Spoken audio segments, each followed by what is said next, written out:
প্রতিদিনের মতোই জীবন চলছিল। হাসি, আনন্দ, গান, কথা আর যাত্রার উচ্ছ্বাসে ভরে উঠেছিল জাহাজের ডেক। যাত্রীরা সাগরের হাওয়া গায়ে মেখে দূর আকাশের দিকে তাকিয়ে স্বপ্ন বুনছিল।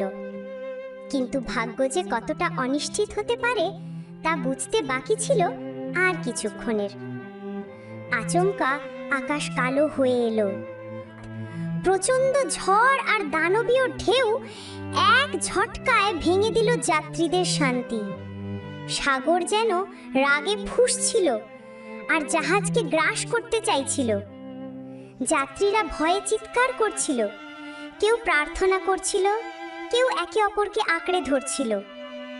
সেই ভয়াবহ মুহূর্তে জাহাজের সামনে উদ্ভাসিত হলো এক অদ্ভুত দৃশ্য। কুয়াশার বুক চিরে ধীরে ধীরে ভেসে উঠল বিশাল এক পিরামিড।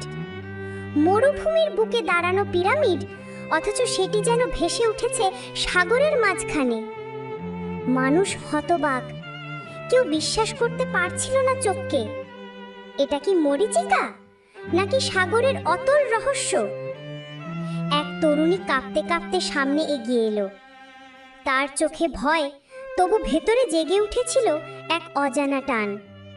সে ফিসফিস করে বলল, হয়তো মুক্তির পথ ওখানেই, অথবা এই আমাদের শেষ পরিণতি।